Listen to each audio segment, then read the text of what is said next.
Inagaw ni Doña Consuelo Sandoval ang plato mula sa kamay ng binata at ibinalibag ito sa sahig. "Seguridad, palayasin niyo ang basura na yan mula sa Grand Majestic Hotel. Ang damit kasal ng anak ko ay mas mahal pa kaysa sa buong buhay mo." Ang binata na may punit-punit na damit ay hindi umatras. Tiningnan niya ang grand piano sa gitna ng silid at bumulong.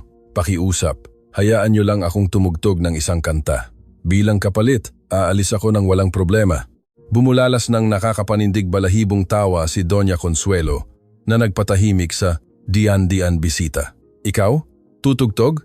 Itinuro niya ang piano. "Sige, pulubi. Ipakita mo ang iyong sining." Ang inaasahan niya ay pahiyain ito. Ngunit ang nangyari ay nagdulot ng ibang damdamin dahil wala sa mga naroroon ang handa sa ganap na katahimikan na sumunod pagkalipas ng 12 segundo. 12 oras bago iyon, ang parehong binata ay natutulog sa ilalim ng tulay. Ang lamig ng 4 ng madaling araw ay humahati na parang salamin. Si Emilio Milo de la Cruz, 70 taong gulang, ay nakayakap sa ilalim ng tulay ng Central Avenue gamit ang basang karton bilang unan. Ang kanyang sirang backpack ay naglalaman ng lahat ng kanyang pag-aari. 2 kulay abo na t-shirt, isang pantalon na may punit na tuhod, kalahating pakete ng crackers, at isang bronze medal na nakabalot sa isang panyo na minsan ay puti.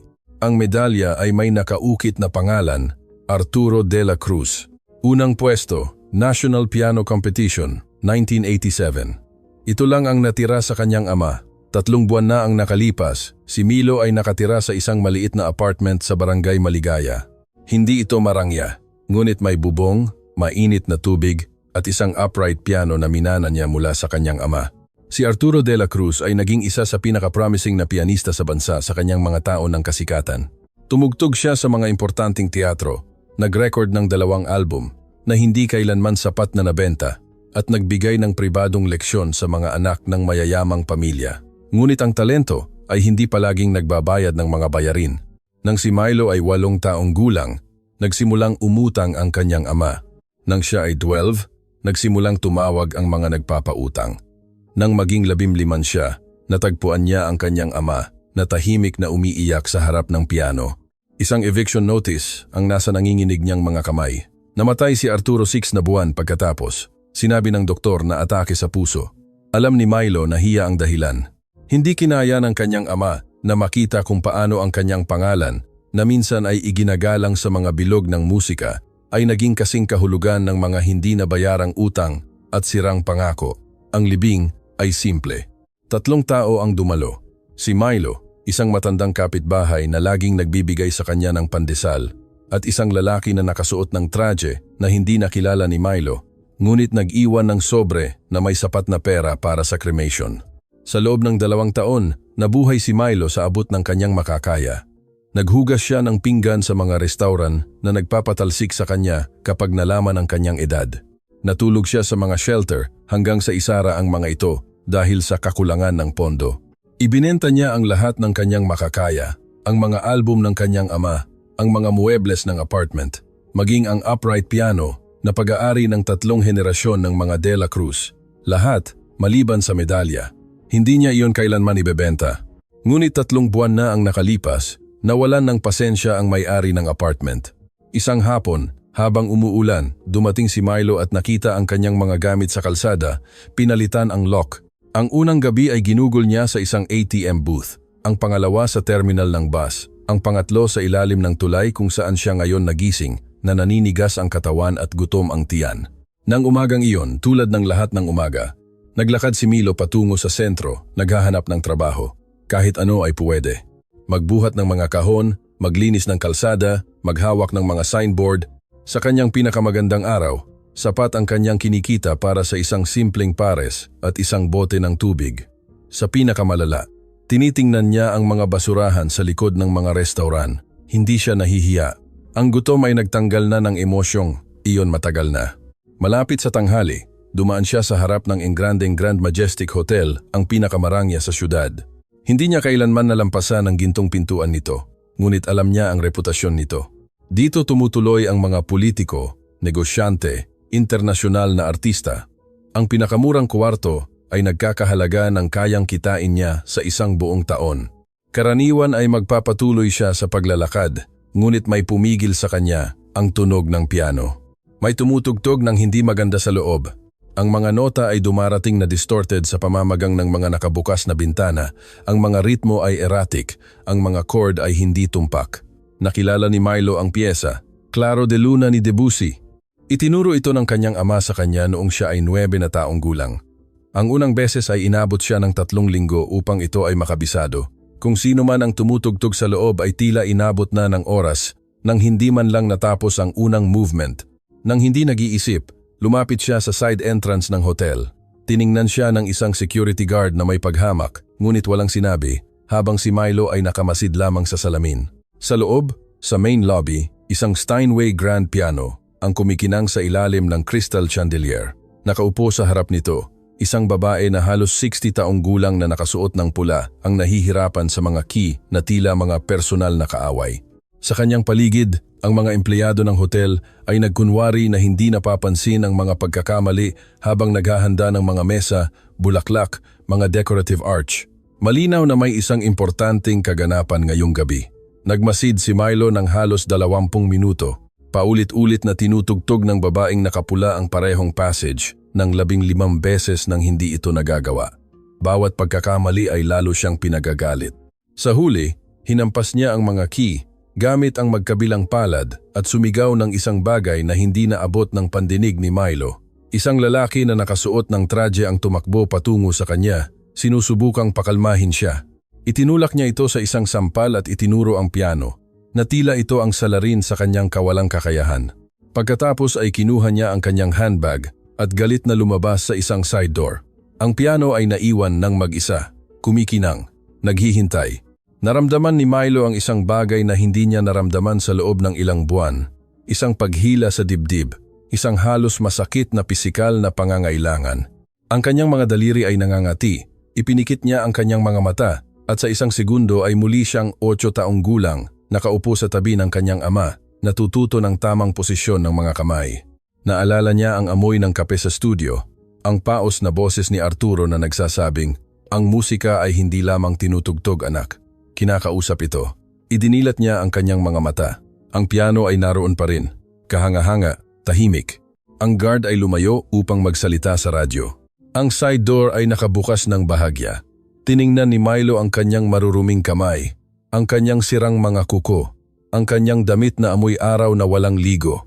Pagkatapos ay tiningnan niya ang piano, at nang hindi niya alam na ang desisyong iyon ay ganap na magpapabago ng lahat, itinulak niya ang pinto at pumasok.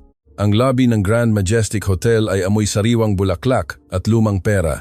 Humakbang si Milo ng 3 beses bago utusan ng kanyang katawan na huminto. Ang marmol na sahig ay nagpakita ng kanyang imahe bilang isang malupit na salamin, gusot na buhok, hindi regular na balbas ng tinidyer, damit na nagsasaysay ng mga gabi sa ilalim ng tulay. Kung ikukumpara sa mga empleyadong nakauniforme na tumatawid sa espasyo na may mga silver tray, mukha siyang mantsa sa isang perpektong larawan, ngunit ang piano ang tumawag sa kanya. Naramdaman niya ito sa kanyang mga buto, sa muscle memory ng kanyang mga daliri. 23 buwan na siyang hindi tumutugtog. 20 buwan mula nang ibenta niya ang piano ng kanyang ama para bayaran ang huling singil sa ospital. Ang bumili, isang matabang lalaki na ngumunguya ng tabako, ay binigyan siya ng kalahati lang ng halaga nito. Tinanggap ni Milo dahil wala siyang pagpipilian. Nang gabing iyon, umiyak siya hanggang sa makatulog. Iyon ang huling beses na umiyak siya. Ngayon, sa harap ng Steinway Grand Piano, nakaramdam siya ng isang mapanganib na bagay, pag-asa. Dahan-dahan siyang lumapit na parang lumalapit sa isang ligaw na hayop. Ang mga empleyado ay masyadong abala para mapansin siya.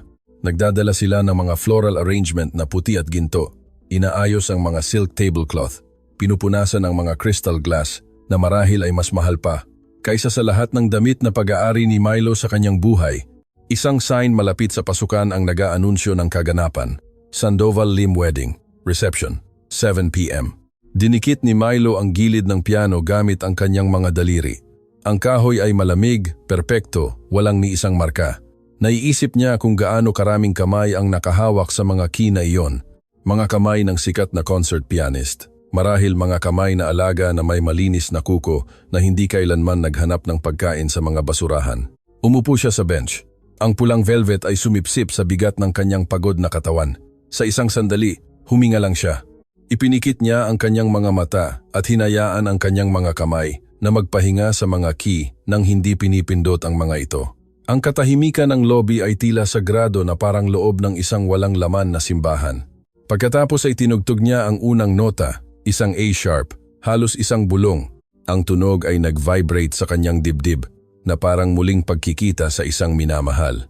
Tumugtog siya ng isa pang nota, pagkatapos ay isa pa. Naalala ng kanyang mga daliri ang sinubukang kalimutan ng kanyang isip, ang eksaktong posisyon, ang kinakailangang pressure, ang paraan kung paano dapat lumutang ang tunog bago mawala. Nang hindi niya namamalayan, nagsimula siyang tumugtog, hindi ang Claro de Luna, ang piyesa na sinira ng babaeng nakapula. May mas personal.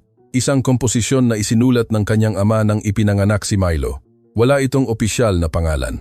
Laging tinatawag ito ni Arturo na ang awit ng aking anak. Tinugtog na ito ni Milo ng daan-daang beses noong bata pa. Ngunit taon na siyang hindi nakikinig dito maliban sa kanyang alaala. Ang mga nota ay pumuno sa lobby na parang mainit na tubig. Ilang empleyado ang huminto sa kanilang mga gawain. Isang babae na may dalang bulaklak ang nanatiling hindi gumagalaw sa kalagitnaan. Isang batang waiter ang naglagay ng kanyang tray sa isang mesa at dahan-dahang lumingon sa piano, bahagyang nakabukas ang bibig. Hindi technically komplikado ang piyesa, ngunit naglalaman ito ng isang bagay na hindi maituturo.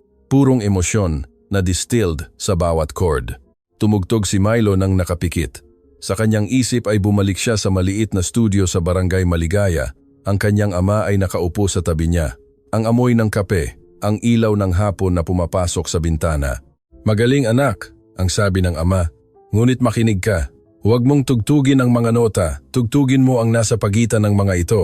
Doon nakatira ang tunay na musika." Ang piyesa ay tumagal ng 4 na minuto. Nang mawala ang huling nota, idinilat ni Milo ang kanyang mga mata.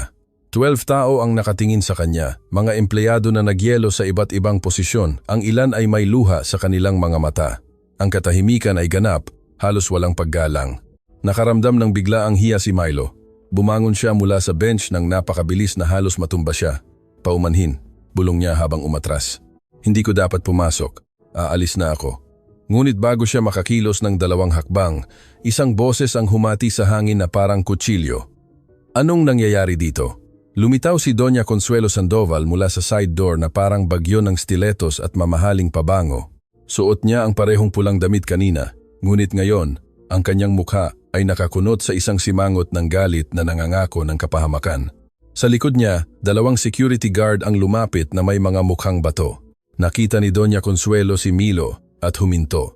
Ininspeksyon niya ito mula ulo hanggang paa na parang nag-iinspeksyon ng basura na nakalimutan ng isang tao. Ang kanyang labi ay kumibot sa pagkadiri.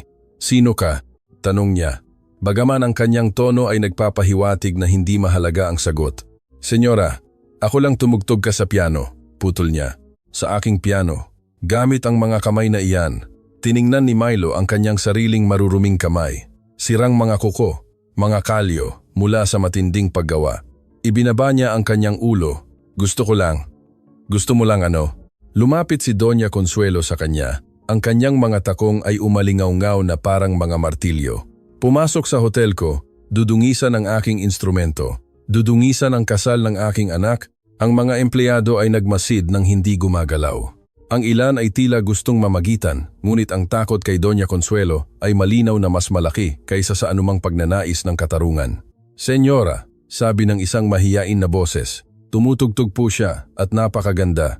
Lumingon si Doña Consuelo sa empleyado na nagsalita. Isang batang babae na may dalang floral arrangement. "Paumanhin? Maganda?" Bumulalas ng tuyong tawa si Doña Consuelo. "Isang pulubi na tumutugtog sa aking 200,000 pisong Steinway ay maganda sa iyo?" Ibinaba ng empleyada ang kanyang tingin. Muling tinuon ni Doña Consuelo ang kanyang atensyon kay Milo. "Seguridad, palayasin niyo siya at pagkatapos ay disimpektahin ang bawat key na hinawakan niya." Lumapit ang mga guard. Naramdaman ni Milo na nagsara ang kanilang mga kamay sa kanyang mga braso. Ngunit bago pa nila siya makaladkad, umalingaw-ngaw ang kanyang tiyan nang napakalakas na kahit si Doña Consuelo ay narinig ito. Ngumiti siya, isang ngiti na walang ni isang patak ng habag. Gutom ang pulubi. Lumapit siya ng husto, Yumuko hanggang sa maging sentimetro ang layo ng kanyang mukha sa mukha nito. Ang kanyang pabango ay nakakasakal. Pumunta ka ba para magnakaw ng pagkain? O umaasa ka na may maaawa sa iyo? Tumingin si Milo. Sa unang pagkakataon, direkta ang tingin niya kay Doña Consuelo. Gusto ko lang tumugtog, sabi niya sa matatag na boses. Isang kanta lang. Kumurap si Doña Consuelo, nagulat sa pagiging kalmado ng binata. Pagkatapos ay tumigas ang kanyang ekspresyon. Dalhin niyo siya. At kung makita ko pa siyang malapit sa hotel na ito, tawagan ang pulis. Sinimulan siyang kaladkarin ng mga guard palabas.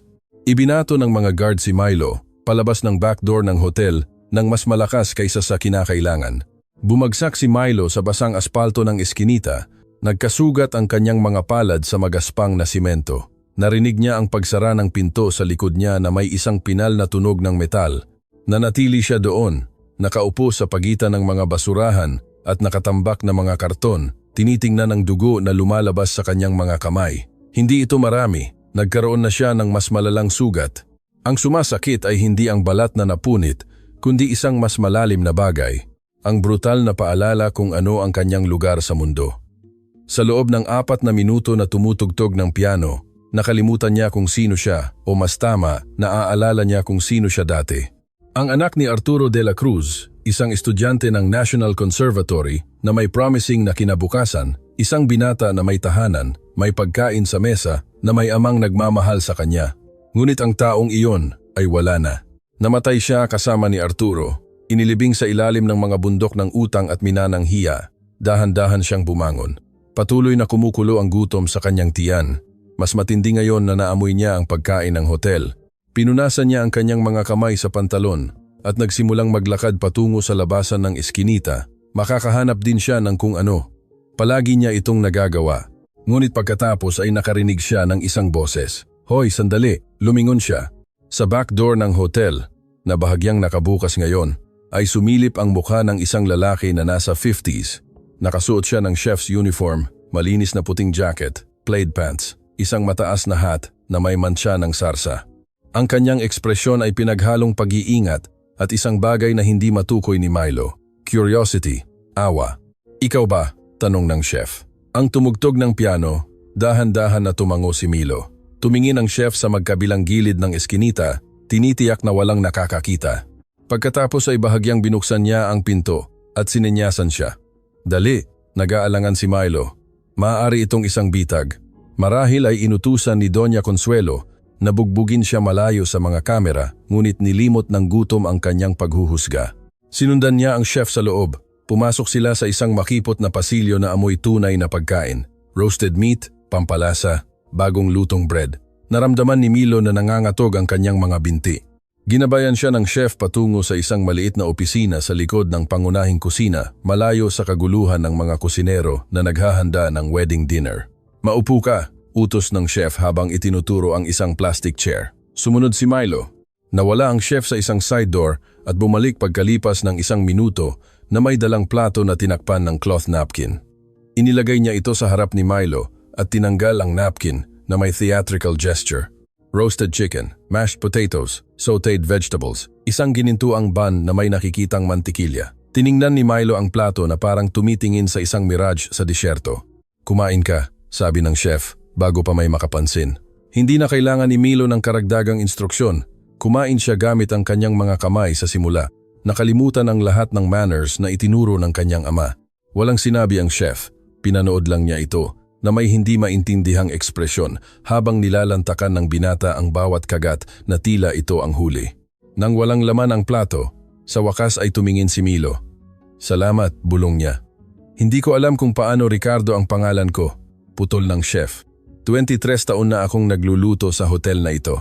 Nakita ko na ang lahat, milyong-milyong kasal, mga eskandalo sa politika, mga lasing na celebrity. Ngunit ang narinig ko kanina huminto siya. Naghahanap ng mga salita, iba iyon. Kanta lang po iyon, sabi ni Milo. Huwag kang magsinungaling sa akin bata, sabi ni Chef Ricardo, na umupo sa harap niya at ipinagkrus ang kanyang mga braso. Alam ko ang musika. Ang kapatid ko ay isang profesional na biolinista hanggang sa sirain ng arthritis ang kanyang mga kamay. Alam kong makilala ang pagkakaiba ng isang tumutugtog ng mga nota at isang tumutugtog gamit ang kaluluwa. Ang ginawa mo ay ang pangalawa. Hindi alam ni Milo kung ano ang sasabihin. Tiningnan niya ang kanyang mga kamay na may mantsa pa rin ng tuyong dugo at taba ng manok. Paano ka natuto? Tanong ni Chef Ricardo. Ang aking ama, sabi ni Milo pagkatapos ng mahabang katahimikan. Tinuruan niya ako mula nang ako ay 5 taong gulang. Pianista siya. Namatay siya 2 taon na ang nakalipas. Dahan-dahan na tumango si Chef Ricardo na tila ang impormasyong iyon ay nakakumpleto ng isang puzzle.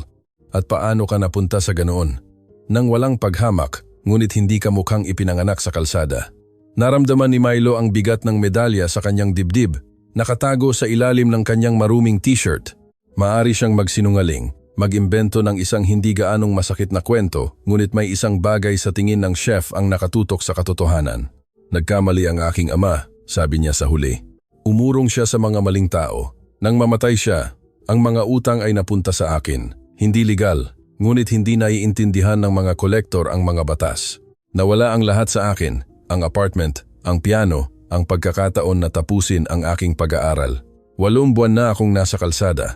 Dahan-dahang huminga si Chef Ricardo at ang babaeng nakapula, si Doña Consuelo Sandoval. Hindi mo siya kilala hanggang ngayon, ngunit kilala ka niya ngayon at hindi iyan maganda.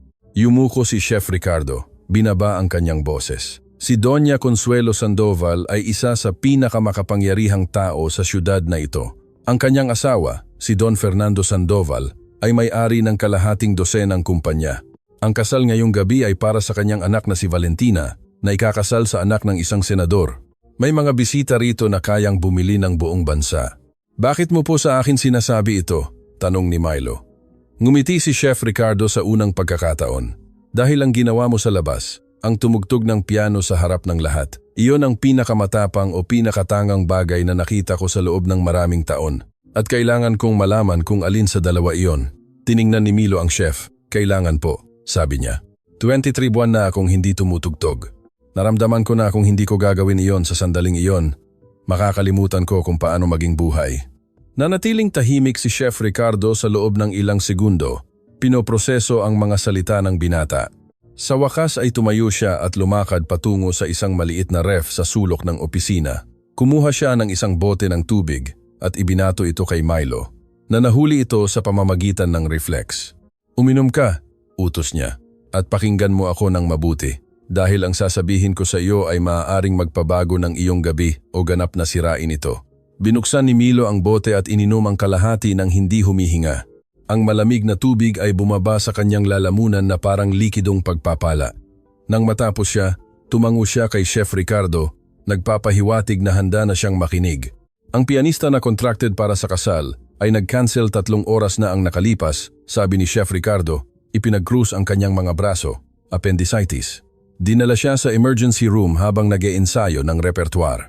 Galit na galit si Doña Consuelo Sandoval dahil hindi siya makahanap ng kapalit sa oras. Tinawagan niya ang lahat ng ahensya sa syudad, ngunit ang mga magagaling na pianista ay abala tuwing Sabado ng gabi. Naramdaman ni Milo ang pangangati sa kanyang likod. Kaya pala siya tumutugtog, sinusubukang gawin ito ng mag-isa. Eksakto, sabi ni Chef Ricardo. Nagpiano classes si Doña Consuelo noong bata pa. Naniniwala siyang mas magaling siya kaysa sa aktwal, ngunit narinig mo ang resulta. Sumimangot si Chef Ricardo. Kalamidad. Magsisimula ang kasal sa loob ng 5 oras at walang musiko. Ang mga bisita ay umaasa ng live music sa panahon ng hapunan at ng waltz. Nang walang pianista, mapapahiya si Doña Consuelo sa harap ng elite ng syudad. At ano ang kinalaman niyan sa akin? Tiningnan siya ni Chef Ricardo ng direkta sa mata. Lahat. Maaari kitang ipasok ulit sa bulwagan. Maaari kitang bigyan ng malinis na damit, 1 ligo, at maupo ka sa harap ng piano bago dumating ang mga bisita. Ngunit may napakalaking panganib. Kung makilala ka ni Doña Consuelo, tatawagan niya ang pulis. Marahil ay iimbentuhin niya na sinubukan mong magnakaw ng isang bagay. May kapangyarihan siya na sirain ang iyong buhay ng higit pa kaysa sa nasira na ito. Pinoproseso ni Milo ang impormasyon.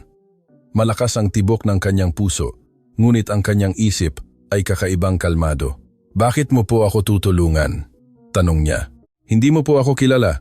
Bumuntong hininga si Chef Ricardo at muling umupo sa harap niya. Sa unang pagkakataon, lumambot ang kanyang matigas na ekspresyon. Nagpapahayag ng isang bagay na parang lumang kalungkutan. Dahil 30 taon na ang nakalipas, Ako ay ikaw, sabi niya. Isang binata na may talento, walang pagkakataon, kumbinsido na walang lugar ang mundo para sa mga taong tulad natin. May nagbigay sa akin ng pagkakataon noong hindi ko ito karapat-dapat. Namatay na ang taong iyon, matagal na ang nakalipas. Ngunit ipinangako ko sa kanya na babayaran ko ang utang sa pamamagitan ng pagtulong sa iba kapag kaya ko. Huminto siya. Ngayon, kaya ko. Tiningnan ni Milo ang bote ng tubig sa kanyang mga kamay. Naisip niya ang kanyang ama. Ang mga gabing ginugol nila nang magkasama sa harap ng piano, nag-iensayo hanggang sa sumakit ang mga daliri, ang pangako na ginawa niya sa kanyang sarili nang mamatay si Arturo. Huwag kailanman talikuran ang musika, gaano man kahirap ang buhay. Sinira niya ang pangakong iyon sa loob ng 23 buwan. Marahil ito ang kanyang pagkakataon na itama iyon. Kung tatanggapin ko, dahan-dahan niyang sabi. Ano ang garantiya ko na hindi ako aarestuhin sa sandaling makita nila ako? Wala, pag-amin ni Chef Ricardo. Ngunit may plano ako. Hindi si Doña Consuelo sa main ballroom sa loob ng susunod na 3 oras. Nasa bridal suite siya, tinutulungan ang kanyang anak sa mga paghahanda. Ang hotel manager, isang lalaki na nagngangalang Octavio de Leon, ay desperado na makahanap ng pianista. Kung ipapakilala kita bilang isang profesional na musiko na kararating lang mula sa ibang syudad, hindi siya magtatanong ng marami. Kailangan niya ng solusyon, hindi isang background investigation. At kapag nakita ka ni Doña Consuelo sa panahon ng kasal, iba ang iyong suot, malinis, nakasuklay, nakaupo sa harap ng piano na parang doon ka nabibilang. Nakikita ni Doña Consuelo ang gusto niyang makita, at ang gusto niyang makita ay isang eleganteng pianista na nagliligtas sa kanyang kaganapan. Hindi niya ikakabit ang pulubi sa lobby sa musiko sa entablado. Dalawang magkaibang tao sila sa kanyang isip. Sinuri ni Milo ang mga salita. Ito ay isang mapanganib na plano, halos walang kabuluhan. Ngunit ang alternatibo ay bumalik sa tulay, matulog sa karton, gumising na gutom at naninigas ang mga daliri. Hindi bababasa ang opsyon na ito, ay naglalaman ng posibilidad ng isang bagay na higit pa. Ano ang dapat kong tugtugin? Tanong niya. Ngumiti si Chef Ricardo ng malawak. Klasikal na musika sa panahon ng hapunan. Chopin, Debussy, kung ano ang alam mo, pagkatapos ang waltz para sa sayaw ng ikakasal. At sa huli, isang bagay na emosyonal para sa pinal na toast. Kaya mo ba iyan? Ipinikit ni Milo ang kanyang mga mata. Sa isip niya, sinuri niya ang kanyang repertoire. Taon ng pag-iensayo ang nagpatala ng daan-daang piyesa sa kanyang muscle memory. Claro de Luna, Nocturne in E flat major, Waltz in C sharp minor, Liebestraum ni Liszt. Kaya niyang tumugtog ng oras nang hindi inuulit ang isang piyesa.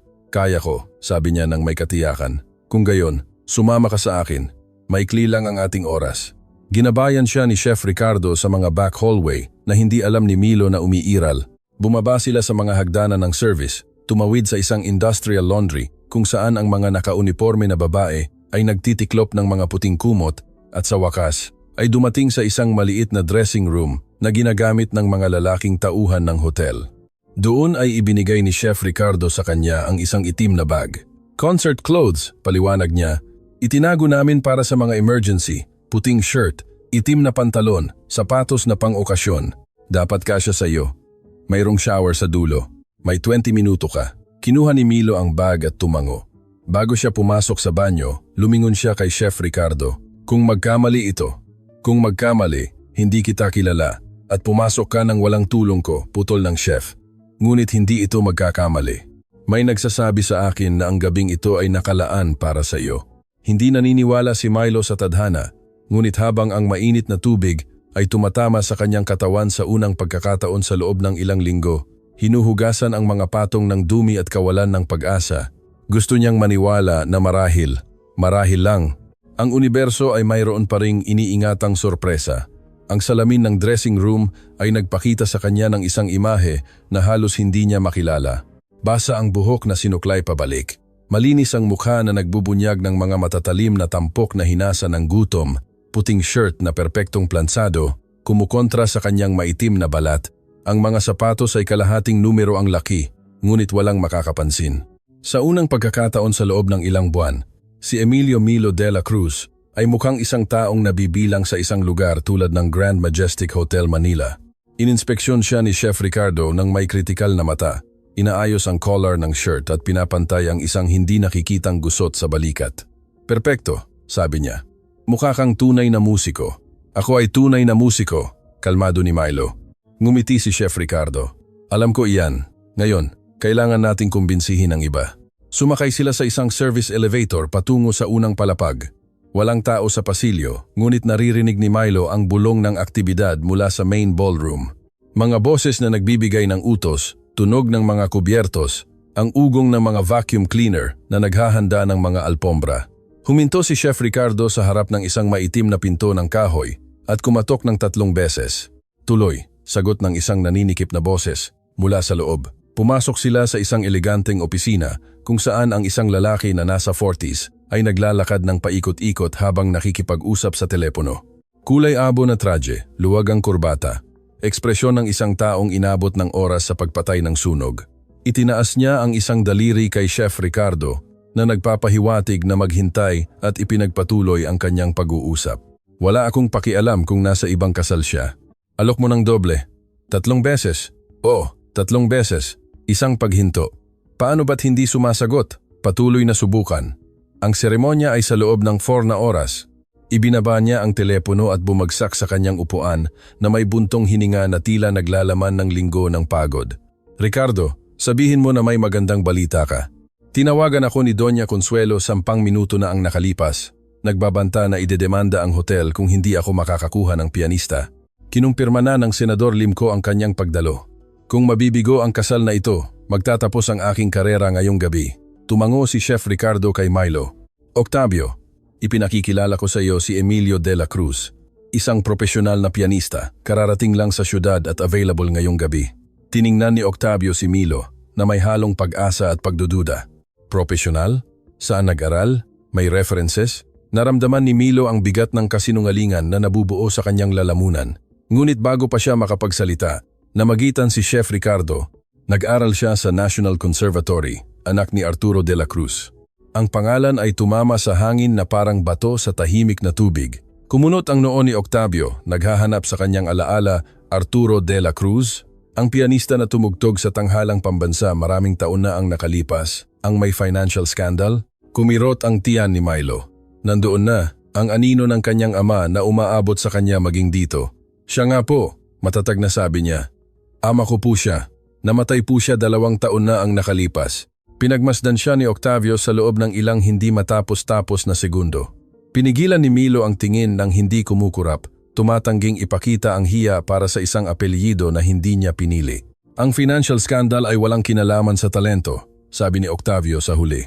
Napakagaling tumugtog ng iyong ama. Narinig ko siya 1 beses 15 taon na ang nakalipas. Huminto siya. Namana mo ba ang kanyang kakayahan? Ikaw na po ang humusga, sagot ni Milo. Bigyan niyo lang ako ng 5 minuto sa piano. Tiningnan ni Octavio si Chef Ricardo na tumango ng halos hindi napapansin. Tumayo ang manager, inayos ang kanyang gusot na trahe at lumakad patungo sa pinto. Sumunod kayo sa akin. Kung kasing galing kang tumugtog ng kalahati ng iyong ama, sinagip mo lang ang aking trabaho. Ang main ballroom ay mukhang nagbago mula nang huli itong makita ni Milo. Kung saan dati ay kaguluhan ng mga paghahanda, ngayon ay naghahari ang walang kapintasang gilas. Mga bilog na mesa na binihisan ng puti at ginto, mga centerpiece na may puting rosas at lumulutang na kandila. Isang floral arch kung saan ang mga ikakasal ay magpapalitan ng mga panata. At sa gitna ng lahat, ang Steinway Grand Piano ay kumikinang sa ilalim ng liwanag ng mga chandelier na parang isang itim na hiyas na naghihintay na magising. Naglakad si Milo patungo sa instrumento nang hindi tumitingin sa mga empleyado na humihinto sa kanilang mga gawain upang pagmasdan siya. Umupo siya sa bench, inayos ang distansya at hinayaan ang kanyang mga kamay na magpahinga sa mga malamig na key. Sa loob ng 3 segundo, wala siyang ginawa, huminga lang. Naramdaman niya ang bigat ng medalya ng kanyang ama sa kanyang dibdib, nakatago sa ilalim ng puting shirt. Pagkatapos ay nagsimula siyang tumugtog. Pinili niya ang Nocturne Op. 9 Nob. 2 ni Chopin. Isang piyesa na napakagaling niyang alam na kaya niyang tugtugin ng nakapikit. Ang mga unang nota ay lumutang sa bulwagan na parang mga talulot na dinadala ng banayad na simoy ng hangin. Huminto sa paggalaw ang mga empleyado. Si Octavio, na ipinagkrus ang kanyang mga braso na may skeptical expression, ay ibinaba ang kanyang mga kamay sa kanyang tagiliran. Si Chef Ricardo, mula sa pasukan ng kusina, ay ngumiti na parang nakikita ang katuparan ng isang propesiya. Ipinikit ni Milo ang kanyang mga mata. Hinayaan ang musika na dalhin siya palayo sa marangyang bulwagan, palayo sa gutom at kahihiyan, palayo sa 8 buwan ng bangungot na sumira sa kanyang dating buhay. Sa kanyang isip ay nakaupo siya sa tabi ng kanyang ama. Silang dalawa sa harap ng lumang piano sa apartment sa Barangay Maligaya. Ang ilaw ng hapon ay nagpipinta ng ginto sa lahat. Ang piyesa ay tumagal ng 4 na minuto. Nang mawala ang huling nota, idinilat ni Milo ang kanyang mga mata at nakakita ng isang bagay na hindi niya inaasahan. Ganap na katahimikan, ngunit hindi ang hindi komportable na katahimikan ng paghuhusga, kundi ang magalang na katahimikan ng mga katatapos lang makasaksi ng isang bagay na sagrado. Dahan-dahang lumapit si Octavio, na tila natatakot na masira ang spell. "Nakakontrata ka na," sabi niya sa paos na boses. "Sabihin mo ang iyong presyo." Naisip ni Milo ang tulay kung saan siya matutulog ngayong gabi. Ang patuloy na gutom, ang medalya ng kanyang ama, na siyang tanging natitira sa kanya mula sa isang mas magandang buhay. "Pagkain," sagot niya, "at isang lugar na matutulugan ngayong gabi. Sapat na iyon." Kumurap si Octavio, nagulat sa pagiging mahinhin ng kahilingan. "Sige, at babayaran kita ng parehong halaga ng orihinal na pianista."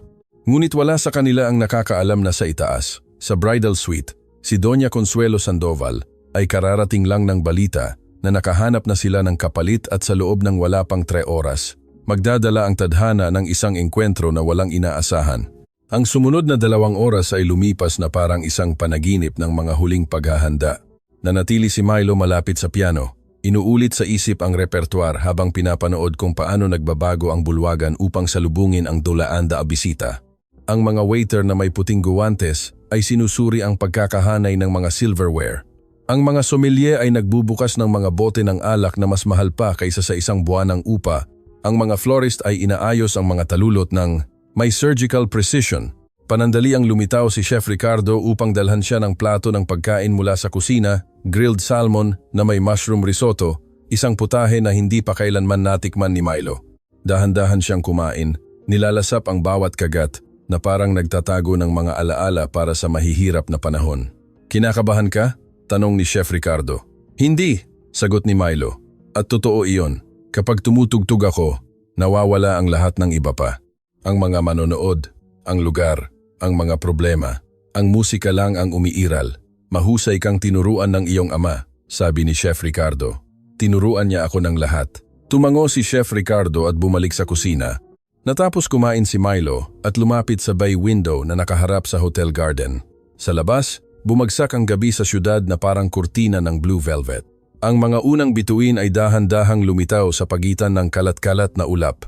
Sa isang lugar sa syudad na iyon, ang tulay kung saan siya natulog kagabi ay naghihintay pa rin sa kanya. Ngunit ngayong gabi, sa wakas, ay magkakaroon siya ng bubong. Eksaktong alas 7, nagsimulang dumating ang mga unang bisita. Nagmasid si Milo mula sa kanyang posisyon sa tabi ng piano, habang ang mga lalaki na may walang kapintasang traje at mga babae na may mga damit na kumikinang na parang alahas ay tumatawid sa mga gintong pinto. Nakilala niya ang mga mukha mula sa mga pahayagan at telebisyon, mga negosyante, politiko, isang sikat na artista na kaakbay ang isang lalaki na maaaring kanyang lolo. Ito ay isang parada ng kapangyarihan at pera na pinapanood ni Milo na parang isang anthropologist na nag-aaral ng isang hindi kilalang tribu. Lumitaw si Octavio sa kanyang tabi na may listahan sa kanyang kamay. Ang seremonya ay sa hardin, mabilis niyang paliwanag. Pagkatapos, papasok ang mga bisita dito para sa hapunan. "Gusto ko ng malambot na musika sa panahon ng pagkain, Chopin, Debussy, kung ano ang tingin mong angkop. Sa alas 9, ang unang sayaw ng ikakasal. Binigyan na ako ng kanta, perfect ni Ed Sheeran, alam mo ba?" Tumango si Milo. Narinig niya ang kantang iyon sa mga radyo ng mga restauran kung saan siya naghuhugas ng pinggan. Hindi ito ang kanyang estilo, ngunit kaya niya itong i-adapt. Pagkatapos ng waltz, background music, hanggang sa matapos ang mga speech. Sa huli, isang bagay na emosyonal upang tapusin ang gabi. May tanong? Si Doña Consuelo Sandoval po ba ay nasa bulwagan sa buong hapunan? Tiningnan siya ni Octavio nang may kuryosidad. Oo, siya ang ina ng ikakasal. Nasa main table siya sa harap ng entablado. Bakit? Simpleng kuryosidad. Nagsinungaling si Milo. Ang totoo ay kailangan niyang malaman kung nasaan ang kanyang kaaway sa lahat ng oras. Kung makikilala siya ni Doña Consuelo, matatapos ang lahat. Ngunit kung magawa niyang hindi mapansin sa susunod na 4 na oras, makakakuha siya ng pagkain, bubong, at pagkakataon na tumugtog ng tunay na musika sa harap ng tunay na madla. Mas marami iyon kaysa sa kanyang naranasan sa loob ng ilang buwan. Alas 70. Nagsimula ang seremonya sa hardin. Nakikita ni Milo ang mga fragment sa pamamagitan ng mga bintana. Ang nobyo na naghihintay sa ilalim ng isang arko ng bulaklak. Ang nobya na naglalakad na kaakbay ang kanyang ama. Ang bulong ng mga panata na hindi niya marinig. Ngunit ang kanyang atensyon ay nasa ibang lugar, sa babaeng nakasuot ng silver dress na nakaupo sa unang hanay ng mga upuan, si Doña Consuelo Sandoval. Mula sa distansyang ito, si Doña Consuelo ay mukhang iba, mas maliit. Marahil ay hindi gaanong nakakatakot, ngunit hindi nagpabulag si Milo. Alam niyang sinubukan siyang sirain ng babaeng iyon ilang oras lang ang nakalipas at gagawin niya itong muli kung bibigyan niya ng pagkakataon. Natapos ang seremonya alas 8:15. Naghalikan ng mga ikakasal, pumalakpak ang mga bisita at nagsimulang lumipat ang prosesyon patungo sa main ballroom. Naramdaman ni Milo na bumilis ang kanyang pulso habang kumukuha siya ng posisyon sa harap ng piano. Ito na ang sandali ng katotohanan. Ang mga unang bisita ay pumasok at ang kanilang mga mata ay natural na napunta sa Steinway. Nagsimulang tumugtog si Milo ng malumanay ng Gymnopédie No. 1 ni Eric Satie, isang malungkot na piyesa na nagsilbing perpektong background para sa mga eleganteng pag-uusap. Umupo ang mga bisita sa kanilang mga mesa nang hindi gaanong pinapansin si Milo. Para sa kanila, ito ay simpleng dekorasyon ng tunog, eksaktong kailangan niya. Sa loob ng sumunod na oras, tumugtog si Milo ng walang tigil. Mula kay Satie patungo kay Debussy.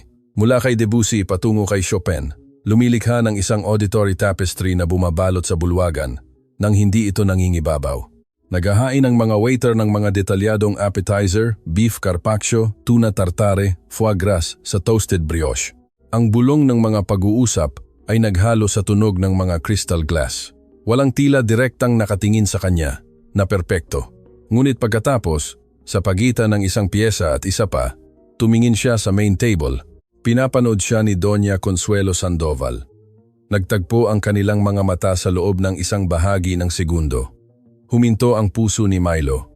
Inasahan niya ang sigaw, ang akusasyon, ang paglitaw ng mga security guard upang kaladkarin siya palabas. Ngunit si Doña Consuelo ay bahagyang kumunot lang ang noo na parang may sinusubukang alalahanin at pagkatapos ay ibinalik ang kanyang atensyon sa babae sa tabi niya. Dahan-dahang huminga si Milo. Hindi siya nakilala. Gumagana ang plano ni Chef Ricardo. Ngunit may isang bagay sa ekspresyon ni Doña Consuelo ang nagsabi sa kanya na hindi pa tapos ito.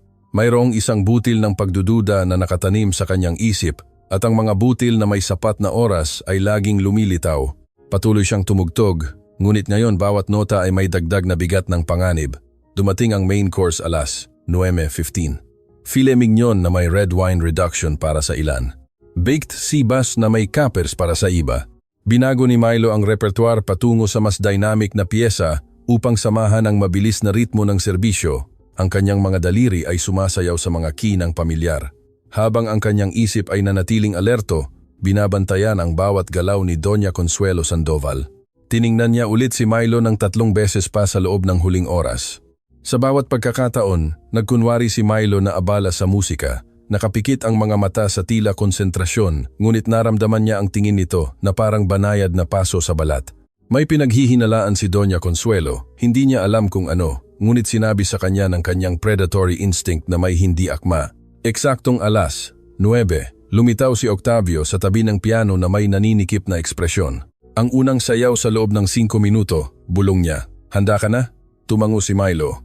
Ginawa niya ang perfect sa isip habang kumakain, iniaayos ang mga chord para sa piano. Hindi ito magiging katulad ng orihinal na bersyon na may buong orkestra, ngunit gagana ito. Ang Master of Ceremonies, isang lalaking may malalim na boses at malinis na tuksedo, ay kumuha ng mikropono sa maliit na entablado sa tabi ng piano. Mga ginang at ginoo, karangalan kong ipakilala ang unang sayaw ng mga bagong kasal, Valentina Sandoval Lim at Ricardo Limco. Pumuno ang palakpakan sa bulwagan habang naglalakad ang mga ikakasal patungo sa gitna ng dance floor. Suot ni Valentina ang isang puting damit na dumadaloy na parang likidong tubig sa bawat hakbang. Si Ricardo, Isang lalaking nasa 30s na may square jaw at ngiting pang magasin ay ginagabayan siya ng may kumpiyansa ng isang laging nakakakuha ng lahat ng kanyang gusto. Pinanood sila ni Milo na kumuha ng posisyon. Pagkatapos ay inilagay niya ang kanyang mga kamay sa mga key at nagsimula. Ang mga unang nota ng perfect ay lumutang sa bulwagan na parang isang binubulong na pangako. Binago ni Milo ang pop song sa isang bagay na mas intimate, mas malalim.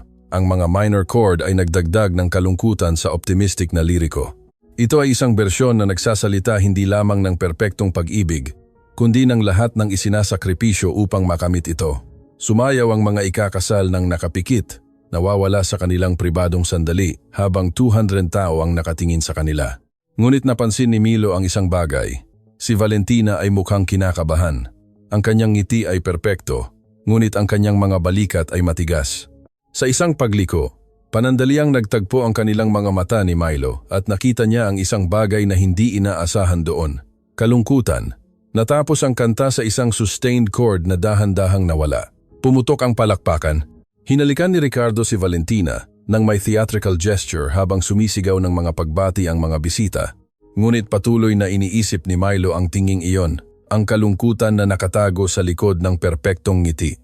Marahil ang mga mayayaman ay mayroon ding sariling mga bilangguan, naisip niya. Pagkatapos ng waltz, nagpatuloy ang hapunan sa mga detalyadong dessert at walang katapusang toast. Ang ama ni Ricardo, isang senador na may pilak na buhok at nakakatakot na presensya, ay nagbigay ng speech tungkol sa mga tradisyon ng pamilya at mga legacy. Ang ama ni Valentina, si Don Fernando Sandoval, ay nagsalita tungkol sa pagmamalaki na makita ang kanyang anak na ikinasal sa isang napakagaling na lalaki.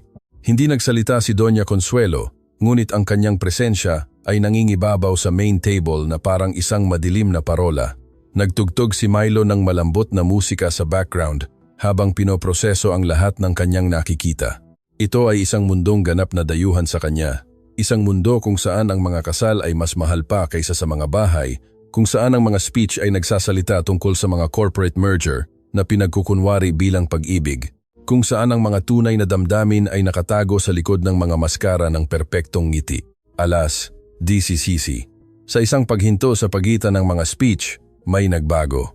Tumayo si Doña Consuelo Sandoval mula sa kanyang upuan at naglakad ng direkta patungo sa piano. Naramdaman ni Milo na nanigas ang bawat kalamnan ng kanyang katawan, ngunit patuloy siyang tumugtog na parang hindi niya ito nakita. Isang nocturne ni Chopin ang nagsilbing panangga habang lumalapit siya. Nang may sadyang mga hakbang, ang kanyang silver dress ay kumikinang sa ilalim ng ilaw ng chandelier. Huminto siya 1 metro mula sa piano. Ang kanyang mga mata ay sinuri ang mukha ni Milo nang may precision ng isang scanner. "Napakagaling mong tumugtog," sabi niya sa huli. Ang kanyang boses ay malambot, ngunit may nakatagong tulis. "Magkakilala ba tayo?" Hindi huminto sa pagtugtog si Milo. "Hindi po yata, senyora. Pamilyar ang mukha mo sa akin. Mayroon po akong ganyang mukha, karaniwan lang." Pinanliitan ni Doña Consuelo ang ulo nang hindi inaalis ang tingin. "Hindi, may iba pa." Kumurap ang kanyang mga mata. "Ano ang pangalan mo?" Malakas ang tibok ng puso ni Milo na natatakot siyang marinig ito ni Doña Consuelo. "Emilio," sagot niya. Inalis ang apelyido. "Emilio ano?" Bago pa siya makasagot, pinutol ng boses ng Master of Ceremonies ang sandaling iyon. "Mga ginang at ginoo, nais ng ikakasal na magbigay ng ilang salita sa kanyang ina." Lumingon si Doña Consuelo sa entablado, kung saan kinuha ni Valentina ang mikropono na may bahagyang nanginginig na mga kamay. Lumipas ang sandali ng pagtatanong, ngunit alam ni Milo na pansamantala lang iyon. Nakilala na siya ni Doña Consuelo o malapit nang makilala, kailangan lang ng trigger. Hinawakan ni Valentina ang mikropono gamit ang magkabilang kamay na tila kailangan niyang kumapit sa isang matibay na bagay. Ang 200 bisita ay nanatiling tahimik na naghihintay ng mga salita ng ikakasal sa kanyang ina. Bumalik si Doña Consuelo sa kanyang upuan na may ngiti na hindi umabot sa kanyang mga mata, abala pa rin sa nagambalang pag-uusap sa pianista. "Inay," panimula ni Valentina. Ang kanyang boses ay halos isang bulong na pinalakas. "Ngayong araw ang pinakamahalagang araw ng aking buhay at gusto kong malaman ng lahat na ang lahat ng ako ay utang ko sa inyo." Nagbulungan ng pag-apruba ang mga bisita. Yumuko si Doña Consuelo ng may peking pagpapakumbaba. "Tinuruan niyo ako kung ano ang ibig sabihin ng sakripisyo," patuloy ni Valentina. "Tinuruan niyo ako na may presyo ang tagumpay, na mahalaga ang mga panlabas na anyo. na hinuhusgahan tayo ng mundo sa kung ano ang ipinapakita natin, hindi sa kung ano ang nararamdaman natin. May isang bagay sa tono ni Valentina ang nagpatigil kay Milo sa paghawak sa mga key. Ang mga salita ay tila papuri, ngunit mayroong nakatagong lason na tanging ang mga nakikinig lamang ang makakaramdam. Napansin din ito ni Doña Consuelo. Bahagyang nagyelo ang kanyang ngiti. Kaya inay, gusto kong pasalamatan kayo sa harap ng lahat. Huminto si Valentina ng may dramatic na pause. Salamat sa pagtuturo sa akin na huwag kailanman ipakita ang kahinaan. Salamat sa pagtuturo sa akin na ang pag-ibig ay ipinapakita sa pamamagitan ng mga tagumpay, hindi sa mga yakap. Salamat sa pagiging perpektong babae na kailangan niyo akong maging. Ang katahimikan sa bulwagan ay naging hindi komportable. Nagpalitan ng tingin ang mga bisita na may pagkalito. Ito ba ay isang pagkilala o isang akusasyon? Lumapit si Ricardo, ang nobyo, kay Valentina at may ibinulong sa kanyang tainga. Dahan-dahan siyang itinulak ni Valentina. Ngunit may isang bagay akong hindi kailanman nasabi sa inyo, inay. Isang bagay na tinago ko sa loob ng 20 taon dahil natatakot ako sa inyong reaksyon. Tumayo si Doña Consuelo, tumigas ang kanyang ekspresyon. Valentina, Sinta, marahil hindi ito ang tamang oras. Ito mismo ang tamang oras, putol ni Valentina, lumalakas ang kanyang boses. Dahil ngayon ay ikakasal ako sa isang lalaki na pinili nyo. Mamumuhay ako sa isang buhay na disenyo nyo. At bago ko ganap na isuko ang aking sarili sa inyong plano, kailangan kong sabihin ang isang katotohanan. Pinigil ng bulwagan ang hininga. Pinanood ni Milo ang eksena. Naramdaman niya na nakasaksi siya ng isang pribadong bagay. Isang bagay na hindi niya dapat makita, ngunit hindi niya maalis ang kanyang tingin. Noong ako ay 12 taong gulang, sabi ni Valentina, nakilala ko ang isang lalaki na nagpabago ng aking pananaw sa mundo. Hindi siya mayaman, hindi siya makapangyarihan. Siya ay isang pianista na nagtuturo sa aking paaralan. Ang kanyang pangalan ay Arturo de la Cruz. Tumama ang pangalan kay Milo na parang kidlat, ang kanyang ama. Nakilala ni Valentina ang kanyang ama. Tinuruan ako ni Ginoong de la Cruz na ang musika ay higit pa sa mga nota sa isang staff. Patuloy ni Valentina, nagsisimulang kumislap ang luha sa kanyang mga mata. Tinuruan niya ako na ang sining ay umiiral upang ipahayag ang hindi kayang sabihin ng mga salita. Tinuruan niya ako na ayos lang na makaramdam, na ayos lang umiyak, na ayos lang na hindi maging perpekto. Lumapit si Doña Consuelo sa entablado. Ang kanyang mukha ay nagbago sa isang maskara ng kontroladong galit. Valentina, sapat na. Hindi, inay, hindi sapat. Umatras ng isang hakbang si Valentina. Dahil nang malaman niyo na nagkaklase ako sa kanya, ginawa niyo ang isang bagay na hindi mapapatawad. Tinawagan niyo ang kanyang mga nagpapautang. Sinabi niyo sa kanila kung saan siya matatagpuan. Pinabilis niyo ang kanyang pagbagsak dahil hindi niyo matiis na may sinumang walang pera ang magkaroon ng impluensya sa inyong anak. Lumakas ang bulong ng mga bisita. Ang ilan ay tumatayo sa kanilang mga upuan. Ang ilan ay kumukuha ng mga telepono upang mag-record. Sinubukan ni Ricardo na pakalmahin ang kanyang bagong asawa nang walang tagumpay. Naramdaman ni Milo na nawawala ang lupa sa ilalim ng kanyang mga paa. Si Doña Consuelo Sandoval ay hindi lamang isang malupit na babae na nagpahiya sa kanya kaninang umaga. Siya ang taong responsable sa pagsira sa kanyang ama, sa pagpapabilis ng spiral ng utang na nagtapos sa kanyang pagkamatay. Nanginginig ang kanyang mga kamay sa mga key ng piano. Gusto niyang sumigaw, gusto niyang tumakbo patungo sa entablado at humingi ng paliwanag, ngunit may pumipigil sa kanya. Ang pangangailangan na marinig ang lahat upang maunawaan ang bawat piraso ng puzzle na sumira sa kanyang buhay. Namatay si Arturo de la Cruz, 2 taon na ang nakalipas. Sabi ni Valentina, ang mga luha ay malayang dumadaloy ngayon. Namatay siyang mag-isa, nasira, winasak ng mga utang na ginamit ng mga taong tulad niyo bilang armas. At hindi ko kailanman nagkaroon ng lakas ng loob na hanapin siya, upang pasalamatan siya sa kanyang ginawa para sa akin, upang sabihin sa kanya na iniligtas ng kanyang musika ang aking kaluluwa nang sinusubukan niyo akong gawing trophy. Sa wakas ay nakarating si Doña Consuelo sa entablado. Inagaw ang mikropono mula sa kamay ng kanyang anak na may isang mabilis na galaw. Mga ginang at ginoo, paumanhin sa emosyonal na paggambala na ito. Pagod lang ang aking anak sa mga paghahanda. Ricardo, pakiusap.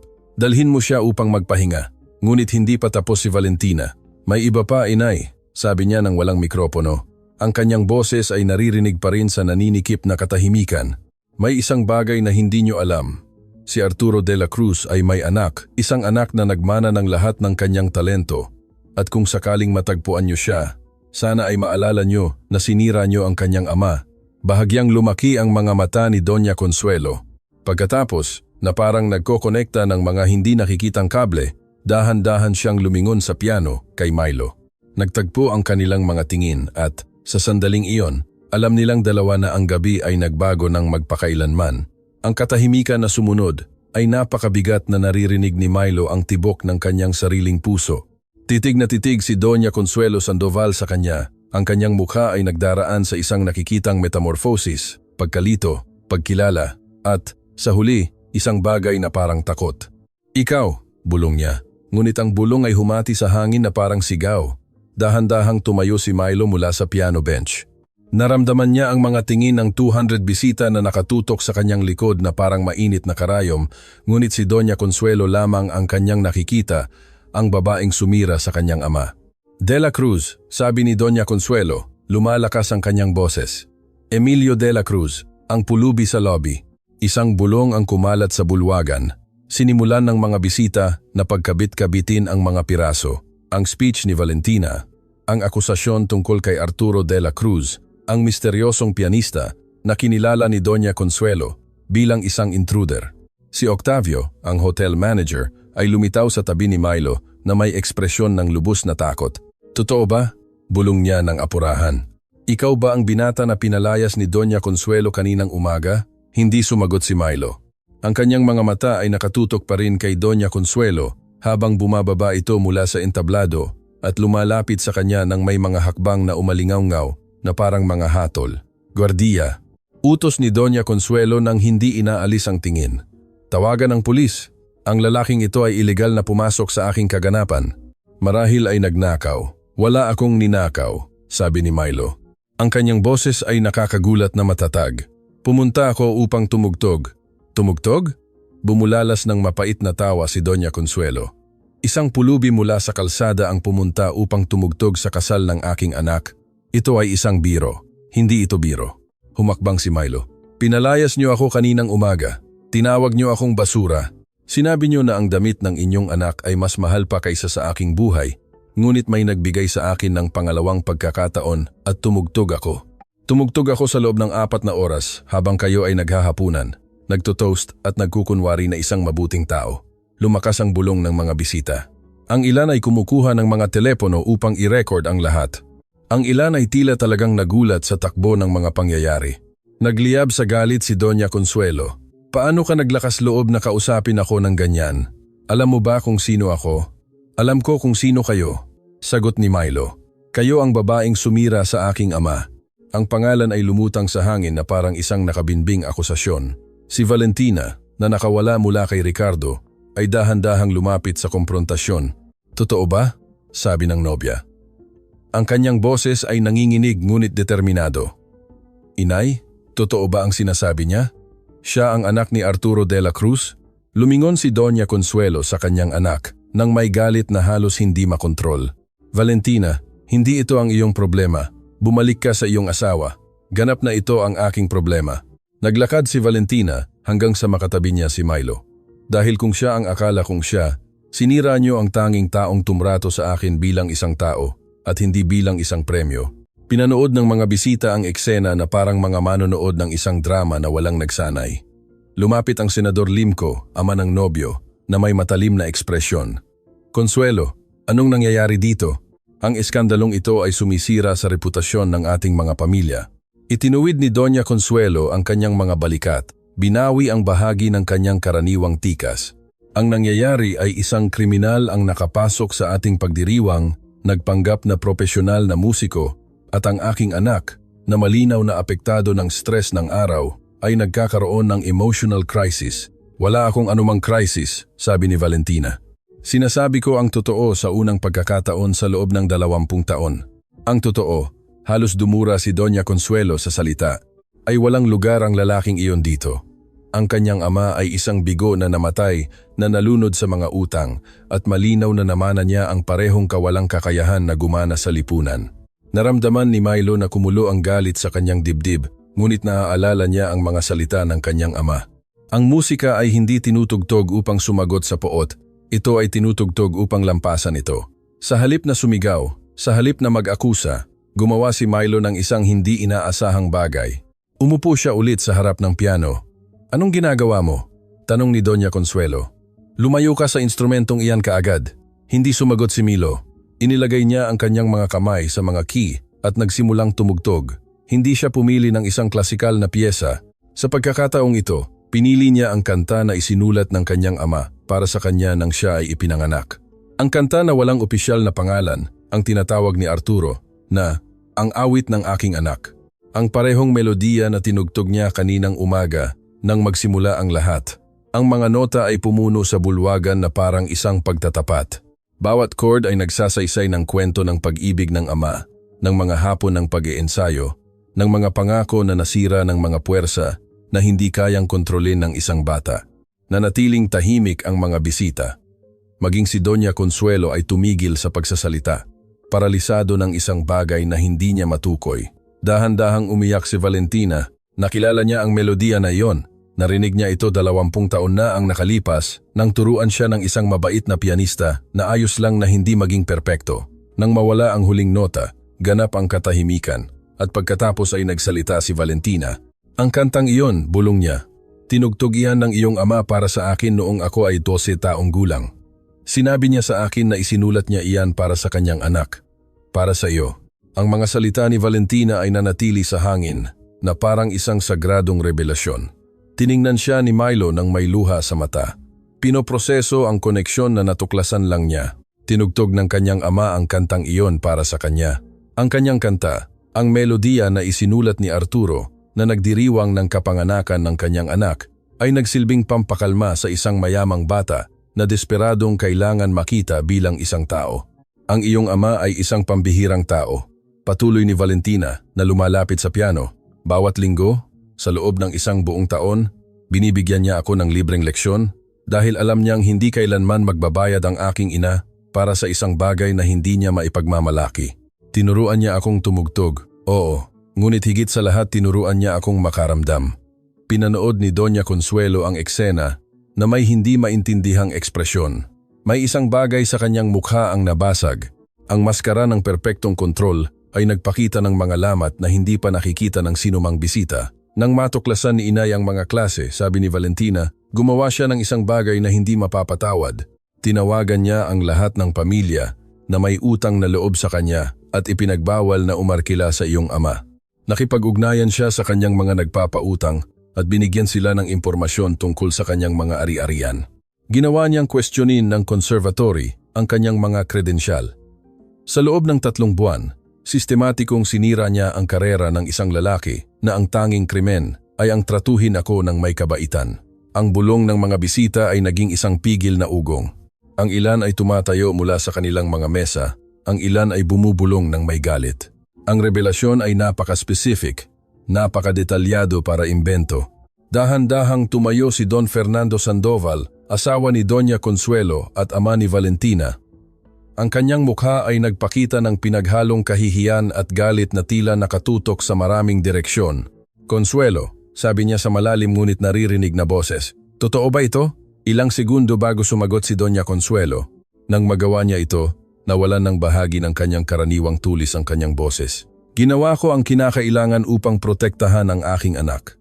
Pinupuno ng lalaking iyon ang kanyang ulo ng mga romantikong ideya tungkol sa sining at kalayaan. Kailangan niyang maalala ang kanyang lugar sa mundo. Ang kanyang lugar. Mukhang talagang nagulat si Don Fernando. Si Valentina ay isang bata. Anong lugar ang kailangan niyang maalala? Ang lugar na nararapat sa kanya bilang tagapagmana ng lahat ng aming itinayo. Hindi ko hahayaang turuan siya ng isang bigo na pianista na ayos lang na makontento sa kulang. Sumabog ang bulwagan sa mga bulungan. Ang pagtatapat ni Doña Consuelo, bagaman bahagya, ay nakakapinsala. Inamin niya ang sadyang pagsira sa isang tao upang protektahan ang isang abstract na ideya ng tagumpay. Tumayo si Milo mula sa piano sa pangalawang pagkakataon ngayong gabi. Nanginginig ang kanyang katawan, ngunit hindi sa takot, kundi sa isang mas malalim na bagay, isang pinaghalong lumang galit at biglaang kalayaan. Namatay ang aking ama, na naniniwalang siya ay bigo. Ang kanyang boses ay paos ngunit malinaw. Ginugol niya ang kanyang huling mga buwan na kumbinsido na wala siyang silbi, na sinira niya ang kanyang buhay at ang akin. Hindi niya alam na may sadyang nanabotahe sa kanya. Namatay siya ng may hiya, gayong dapat ay namatay siya ng may pagmamalaki. Binuksan ni Doña Consuelo ang kanyang bibig upang sumagot, ngunit nagpatuloy si Milo. Ngunit ngayong gabi ay naunawaan ko ang isang bagay. Tiningnan niya ang kanyang paligid, ang mga mukha ng mga bisita, ang ilan ay may awa, ang ilan ay hindi komportable, lahat ay nakikinig. Hindi bigo ang aking ama. Buhay pa ang kanyang musika. Nasa mga kamay ko ito. Nasa mga alaala ni Valentina. Nasa bawat nota na tinugtog ko ngayong gabi nang hindi niyo ako nakikilala. Huminto siya. Hinayaang pumasok ang mga salita. Akala niyo ay kaya niyo kaming sirain. Ngunit narito ako. Tumutugtog sa pinakamahalagang kaganapan ng inyong taon sa harap ng inyong pinakamakapangyarihang bisita. At lahat sila ay pumalakpak sa aking musika bago malaman kung sino ako. Pumalakpak sila sa anak ng taong tinawag ninyong bigo. Ang katahimikan na sumunod ay naiiba sa mga nauna. Naglalaman ito ng isang bagay na parang katarungan. Lumapit si Valentina kay Milo at sa harap ng pagkamangha ng lahat ay niyakap niya ito. Hindi ito mahabang yakap, ngunit makabuluhan. Pasensya na, bulong niya sa kanyang tainga. Dapat ay matagal na kitang hinanap. Dapat ay isinalaysay ko sa mundo ang ginawa ng aking ina. Hindi mo kasalanan, sagot ni Milo. Bata ka pa. Naghiwalay sila. Pinanood ni Ricardo, ang nobyo, ang eksena na may ekspresyon ng isang katatapos lang makatuklas na ikinasal siya sa isang pamilya na mas komplikado kaysa sa kanyang inakala. Ang Senador Limco ay tila kinakalkula ang mga pinsala sa politika. Iginuguhit ng mga bisita ang lahat gamit ang kanilang mga telepono. Tinitiyak na ang kwentong ito ay hindi mananatili sa loob ng mga dingding ng hotel. Nanatiling hindi gumagalaw si Doña Consuelo sa gitna ng bulwagan. Ang kanyang silver dress ay kumikinang sa ilalim ng mga ilaw na ngayon ay tila naglalantad sa kanya higit pa sa pagpapaganda. Sa unang pagkakataon ngayong gabi, mukha siyang maliit, talunan. Naglakad si Milo patungo sa kanya. Huminto sila isang metro ang layo. Ang pulubi na pinalayas niya kaninang umaga at ang babaeng sumira sa kanyang ama maraming taon na ang nakalipas. Dalawang mundo na hindi dapat magkabangga, ngunit sadyang pinagbangga ng tadhana. Hindi ako umaasa ng paumanhin, sabi ni Milo. Alam kong hindi mo iyon ibibigay, ngunit gusto kong malaman mo ang isang bagay. Namatay ang aking ama na naniniwalang siya ay bigo. At bagaman hindi ko ito kayang baguhin, ngayon ay naiintindihan ko na hindi niya kasalanan. Nilunok ni Doña Consuelo ang kanyang laway. At ano ang gagawin mo ngayon? Tanong niya sa boses na nagkunwari na matapang, ngunit tunog walang laman. Idedemanda ako? Pupunta sa media? Dahan-dahang umiling si Milo. Hindi ko kailangang gumawa ng kahit ano. Sinira niyo na ang inyong sarili. Ang mga salita ni Milo ay nanatili sa hangin na parang isang hatol na hindi nangangailangan ng hukom. Si Doña Consuelo Sandoval, ang babaeng nangingibabaw sa bawat silid na kanyang pinasukan sa loob ng mga dekada. Nanatiling hindi gumagalaw habang 200 pares ng mga mata ang tahimik na humuhusga sa kanya. Si Don Fernando Sandoval ang unang gumalaw. Naglakad siya patungo sa kanyang asawa nang may sadyang mga hakbang. Ang kanyang ekspresyon ay pinaghalong pagkabigo at isang mas malalim na bagay, ang pagkilala na nabuhay siya ng 30 taon kasama ang isang taong hindi niya tunay na kilala. Consuelo, sabi niya sa mababa ngunit naririnig na boses. Sa tingin ko ay oras na para umalis tayo. Hindi ako pupunta kahit saan, sagot niya. Sinusubukang bawiin ang autoridad. Ito ang kasal ng aking anak. Hindi ko hahayaang sirain ng isang estranghero, putol ni Don Fernando. Ang binata na ito ay nagpakita sa atin na sistematikong sinira mo ang isang inosenteng tao at ikaw ay nag-aalala tungkol sa social protocol. Pinanood ng mga bisita ang pagpapalitan na parang mga manonood ng isang improvised court. Ang ilan ay nagsisimulang tumayo ng palihim, hindi komportable sa pagiging intimo ng komprontasyon ng pamilya. Ang iba ay nanatiling nakaupo. Ginuguhit ang bawat segundo gamit ang kanilang mga telepono. Lumapit ang Senador Limco, ama ng nobyo, na may calculating expression na agad na nakilala ni Milo. Ito ang tingin ng isang taong sinusuri ang pinsala sa politika. Sa tingin ko, sabi ng senador, sa boses na parang pulot na nilason, na ang pinakamatalino ay ipagpatuloy ang pagdiriwang ng pribado. Hindi kailangan ng media na malaman ang mga panloob na drama ng pamilya. Alam na ng media, sabi ng isang boses mula sa mga mesa. Isang lalaking nasa 40s ang tumayo, Nakasuot siya ng navy blue suit at may hawak na telepono na tila isang armas. Mark Vincent Corpus, editor ng Ang Pahayagang Bayan, nagpakilala siya. Dumating ako bilang bisita ng Kongresista del Mundo, ngunit ang katatapos lang na nangyari dito ay isang kwento na ilalathala ng aking pahayagan, bukas na mayroon o walang opisyal na pahayag. Nawala ang kulay sa mukha ni Doña Consuelo. Hindi mo maaaring ilathala ang mga pribadong pag-uusap nang walang pahintulot. Sa isang kaganapan na may 200 saksi, Senyora Sandoval, walang pribado. Ngumiti si Corpus nang walang init. Bukod pa rito, ang kwento ng isang talentadong binata na ang ama ay sinira ng isang makapangyarihang babae ay eksaktong uri ng narrative na gumagawa ng milyon-milyong mambabasa. Humakbang si Valentina. Ginoong Corpus, kung ilalathala niyo ang kwentong ito, gusto kong isama niyo ang aking opisyal na pahayag. Sinubukan ni Ricardo na pigilan siya, ngunit itinulak siya ni Valentina ng matatag. Valentina, isipin mo ang ginagawa mo, bulong ng nobyo. Ang iyong ina, ang aking ama, ang ating mga pamilya. Iyan mismo ang iniisip ko, sagot niya. Iniisip ko ang lahat ng beses na nanahimik ako upang protektahan ang mga panlabas na anyo. Hindi na ngayon, lumingon siya sa mamamahayag. Ang aking ina, si Doña Consuelo Sandoval, ay sadyang sinira ang karera at buhay ni Arturo de la Cruz dahil naglakas loob siyang itrato ako bilang isang tao at hindi bilang isang trophy. Ang binata na nasa tabi ng piano ay ang kanyang anak na si Emilio de la Cruz at siya ang pinakamatatag na pianista na narinig ko sa aking buhay. Kung nagkaroon siya ng mga pagkakataon na ibinigay sa akin ng pera ng aking pamilya, siya ay tumutugtog sa mga internasyonal na teatro. Sa halip, natutulog siya sa ilalim ng mga tulay. Ang bulong ng bulwagan ay naging isang pigil na ugong. Ang mga salita ni Valentina ay isang bomba na sasabog sa mga headline bukas ng umaga. Si Chef Ricardo, ang chef na nagpasimula ng buong kadena ng mga kaganapan, ay nagmasid mula sa pinto ng kusina na may tahimik na luha sa kanyang mga mata.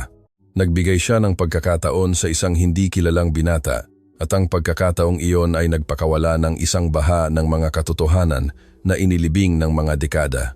Naramdaman ni Milo na nagbago ang lupa sa ilalim ng kanyang mga paa. 12 oras na ang nakalipas, siya ay isang pulubi na naghahanap ng pagkain. Ngayon, siya ay nasa gitna ng isang eskandalo na marahil ay lalabas sa lahat ng pahayagan sa bansa.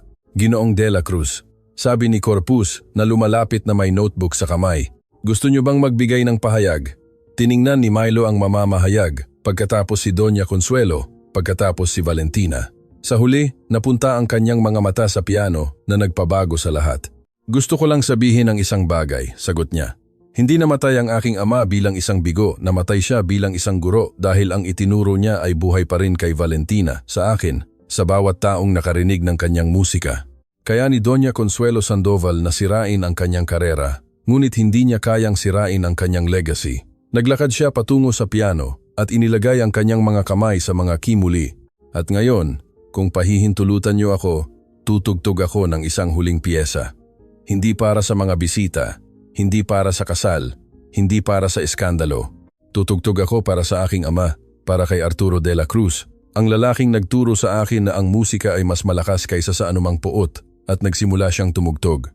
Ang mga unang nota ng Ballade No. 1 ni Chopin ay pumuno sa bulwagan na parang isang hindi maiiwasang alon. Sadyang pinili ni Milo ang piyesang iyon. Ito ang paborito ng kanyang ama, ang tinutugtog ni Arturo kapag kailangan niyang maalala kung bakit niya inilaan ang kanyang buhay sa musika. Ang mga bisita na nagsimulang tumayo ay huminto. Ang mga telepono na nagre-record ay nanatiling hindi gumagalaw. Maging si Mark Vincent Corpus, ang mamamahayag na minuto lang ang nakalipas, ay nangako ng mga nakakagulat na headline ay ibinaba ang kanyang notebook at nakinig lang. Ang balada ay technically demanding, nangangailangan ng ganap na precision, dynamic control at isang emosyonal na pag-unawa na hindi maaaring pekein. Tinugtog na ito ni Milo ng daan-daang beses sa ilalim ng gabay ng kanyang ama. Ngunit hindi kailanman tulad ngayong gabi. Hindi kailanman na may labis na sakit. Hindi kailanman na may labis na kalayaan. Bawat musical phrase ay nagsasaysay ng bahagi ng kanyang kwento.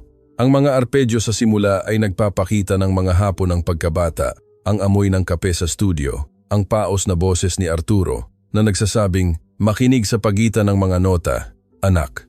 Ang mga dramatic passage ng pag-unlad ay nagsasalita tungkol sa pagkawala. Ang walang laman na apartment, ang piano na ibinenta, ang mga gabi sa ilalim ng mga tulay at ang pinal na climax na may malalaking chord at hindi inaasahang resolusyon ay nagpahayag ng isang bagay na nagsisimula palang paniwalaan ni Milo na nakaligtas siya, na narito pa rin siya, na hindi siya iniwan ng musika. Nang mawala ang huling nota, tumagal ang katahimikan ng eksaktong 7 segundo. Pagkatapos ay may nangyaring pambihira. Nagsimulang pumalakpak ang isa sa mga bisita. Ito ay isang matandang lalaki na nakaupo sa isang side table. Isang taong hindi nakilala ni Milo. Ngunit ang kanyang palakpak ay parang isang kislap sa tuyong damo. Sumali ang isa pang bisita. Pagkatapos ay isa pa. Sa loob ng ilang segundo, nakatayo ang buong bulwagan. Pumapalakpak ng may intensidad na tila humahamon sa mga batas ng pisika. Hindi ito ang magalang na palakpak ng isang nasisiyahang madla. Ito ay ang ugong ng mga taong katatapos lang makasaksi ng isang bagay na totoo sa isang mundo ng maingat na itinayong mga kasinungalingan. Tumayo si Milo mula sa piano na may nanginginig na mga binti. Hinanap si Chef Ricardo sa gitna ng maraming tao at natagpuan siya malapit sa pinto ng kusina, pumapalakpak na may luha na dumadaloy sa kanyang pisngi. Dahan-dahang tumango ang chef na parang nagsasabing, "Sabi ko sa iyo, nakalaan ka para ngayong gabi." Muling lumapit si Valentina, ngunit sa pagkakataong ito ay may ibang bagay sa kanyang tindig. Hindi na siya ang perpektong nobya na nagkakaproblema. Siya ay isang babaeng katatapos lang gumawa ng desisyon. "Emilio," sabi ni Valentina ng sapat na malakas upang marinig ng ilang bisita, "Hindi ko alam kung may kahulugan ang aking paumanhin pagkatapos ng maraming taon ng katahimikan. Ngunit gusto kong malaman mo na gagamitin ko ang lahat ng mayroon ako upang itama ang ginawa ng aking ina. Hindi mo kailangan." "Kailangan ko," matatag na putol ni Valentina. "Bukas ng umaga, makikipag-ugnayan ang aking abogado sa mga nagpapautang na minanipula ng aking ina. Babayaran ko ang bawat utang na ginamit bilang armas laban sa iyong ama. At magtatatag ako ng isang scholarship sa kanyang pangalan sa National Conservatory para sa mga talentadong estudyante na walang mapagkukunan upang wala ng iba ang kailangan pang pumili sa pagitan ng pagkain at pag-aaral ng musika." Naramdaman ni Milo na may lumuwag sa kanyang dibdib. Isang buhol na dinala niya sa loob ng 2 taon, marahil higit pa, ay nagsimulang matanggal. "Bakit mo po iyan gagawin?" "Dahil iniligtas ako ng iyong ama," sagot ni Valentina ng simple. "Noong ako ay 12 taong gulang at naniniwalang wala akong halaga maliban kung ako ay perpekto, tinuruan niya ako na ang aking halaga ay hindi nakasalalay sa mga premyo o panlabas na anyo. Hindi ko kailanman siya napasalamatan, ngunit maaari kitang pasalamatan." Pinanood ni Doña Consuelo Sandoval ang eksena mula sa ilang metro ang layo. Wala na ang kanyang asawa sa tabi niya. Palihim na nawala si Don Fernando patungo sa isang bahagi ng hotel. Iniiwasan ng mga bisita na direktang tingnan siya na parang ang kanyang presensya ay naging hindi komportable. Ang kapangyarihan na kanyang ginamit sa loob ng mga dekada ay dahan-dahang naglaho sa bawat segundong lumipas. Sa wakas ay gumawa siya ng isang bagay na walang inaasahan. Dahan-dahan siyang naglakad patungo kay Milo. Bawat hakbang ay tila nangangailangan ng nakikitang pagsisikap na parang sumusulong siya laban sa isang hindi nakikitang agos. Huminto siya sa harap nito. Ang kanyang silver dress ngayon ay gusot. Ang kanyang perpektong hairstyle, bahagyang magulo. "Ako," panimula niya, ngunit ang mga salita ay naiipit. Naghintay si Milo ng tahimik. Nilunok ni Doña Consuelo ang kanyang laway. Ang kanyang mga mata, sa unang pagkakataon ngayong gabi, ay nagpakita ng isang bagay na parang vulnerability. "Hindi ako hihingi ng paumanhin," sabi niya sa huli. "Hindi ko alam kung paano gawin iyon. Hindi ako natuto." "Alam ko," sagot ni Milo, "ngunit narinig ko ang iyong musika." Huminto ng matagal si Doña Consuelo at eksaktong tulad ng sa iyong ama. "Hindi ito paumanhin. Hindi ito katarungan. Ngunit mayroon itong isang bagay. Isang minimum na pagkilala na si Arturo de la Cruz ay totoo, may talento, mahalaga." Dahan-dahang tumango si Milo. Iyan lang ang kailangan niyang marinig. Ang mga sumunod na linggo ay lumipas na parang isang panaginip na kinatakutan ni Milo na magising. Ang eskandalo sa Sandoval Lim Wedding ay nangibabaw sa mga headline sa loob ng ilang araw. Naglathala si Mark Vincent Corpus ng isang malawak na artikulo sa Ang Pahayagang Bayan na ginaya ng dosenang media outlet. Ang pianista na natulog sa ilalim ng tulay at sinakop ang elite. Sumabog ang social media sa mga video na kinunan ng gabing iyon mga fragment ng kanyang pagganap ni Chopin na nakaipon ng milyon-milyong view. Ngunit ang talagang nagpabago sa kanyang buhay ay hindi ang mga headline o ang panandaliang viral na kasikatan. Ito ay isang tawag sa telepono na natanggap niya 3 araw pagkatapos ng kasal. Natutulog siya sa silid na pansamantalang ibinigay sa kanya ni Chef Ricardo sa bahay ng isang balo niyang kapatid na naninirahan mag-isa nang magsimulang tumunog ang kanyang bagong telepono, regalo ng chef. Emilio de la Cruz? Tanong ng isang babaeng boses na may accent na hindi niya matukoy. Opo, ako po ito. Ang pangalan ko ay Isabela de Guzman. Ako ang Artistic Director ng Cultural Center of the Philippines.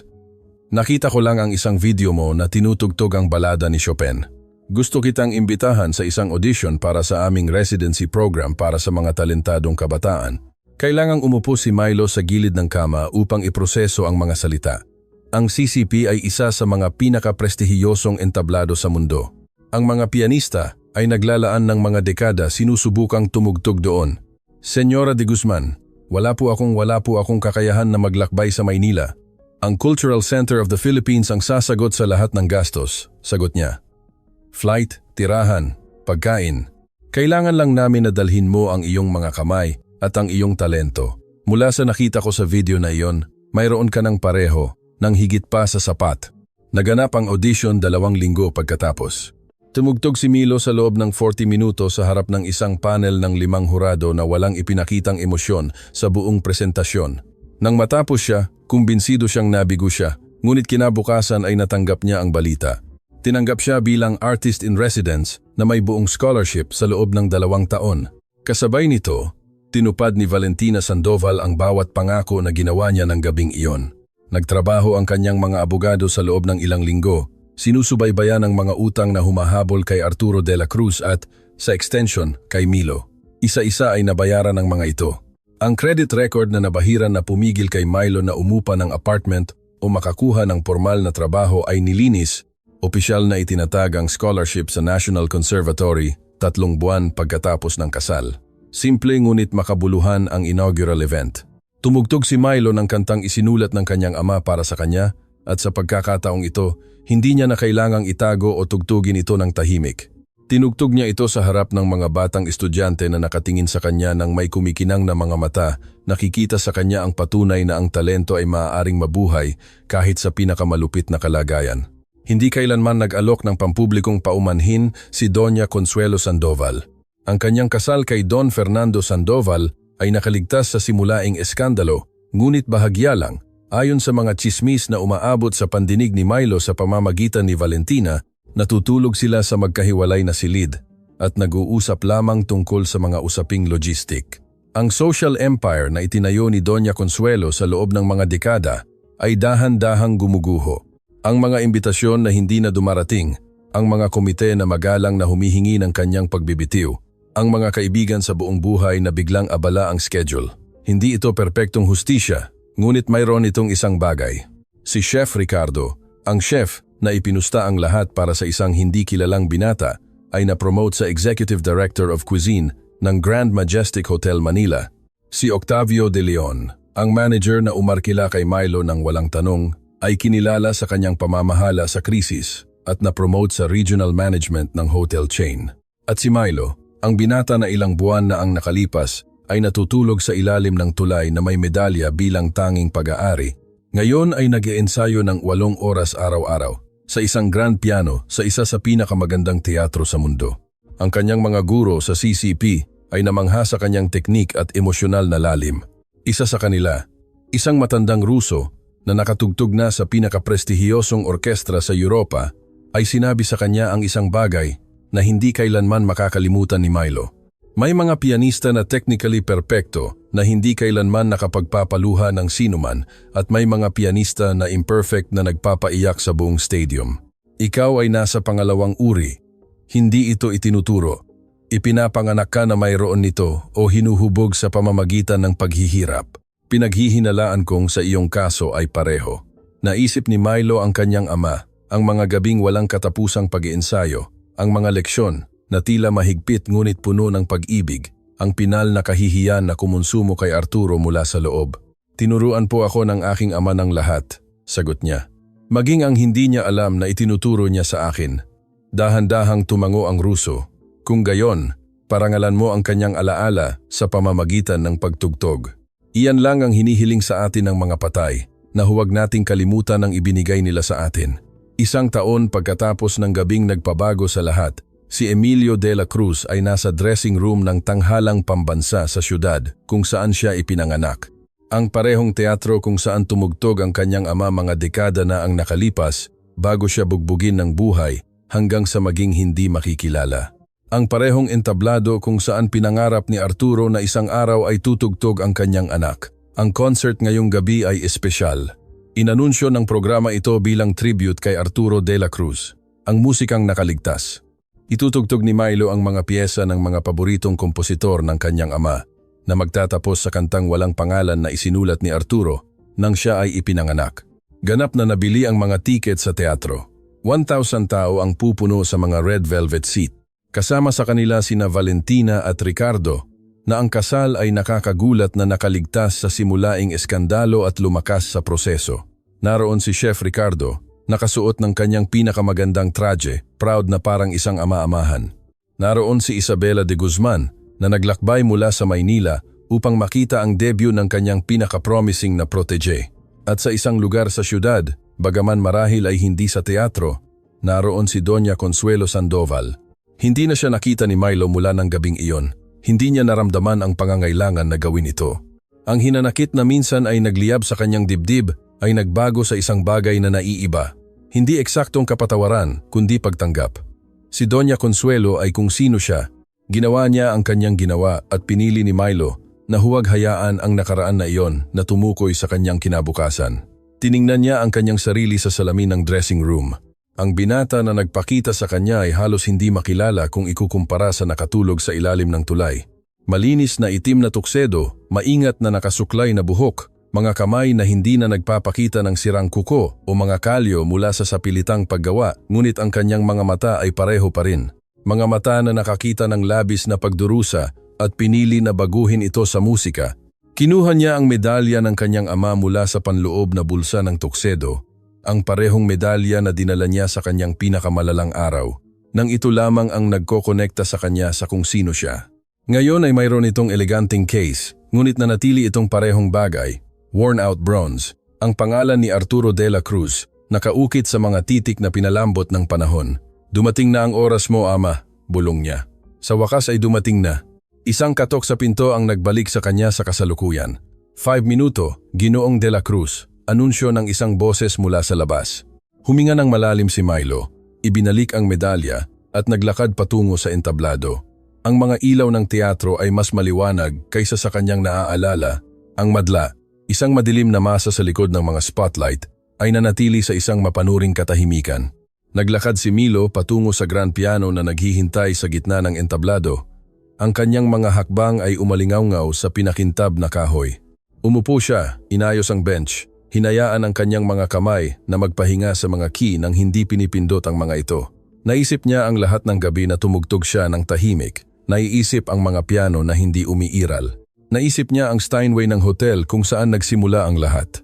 Naisip niya ang kanyang ama na nakaupo sa tabi niya noong siya ay 5 taong gulang na ginagabayan ang kanyang maliliit na daliri patungo sa tamang mga nota at pagkatapos ay nagsimula siyang tumugtog.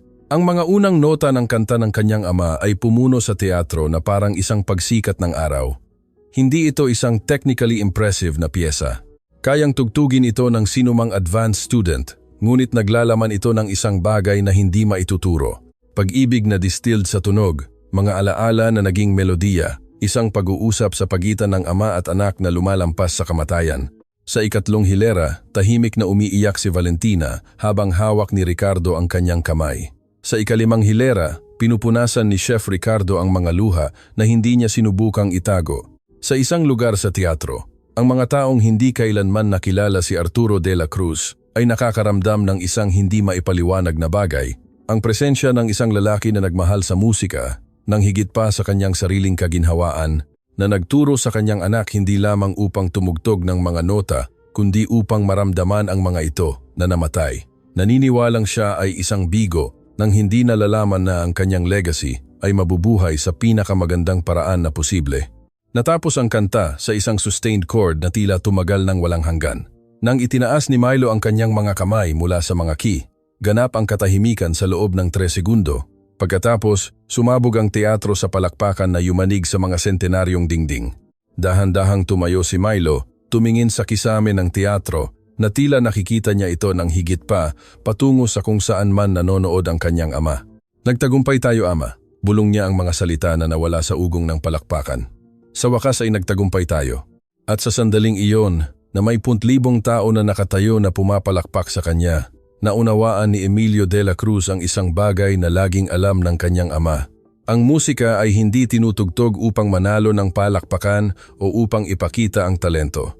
Ito ay tinutugtog upang ikonekta ang mga kaluluwa, upang pagalingin ang mga sugat, upang maalala na maging sa pinakamadilim na sandali, ang kagandahan ay nakakahanap ng paraan upang mabuhay.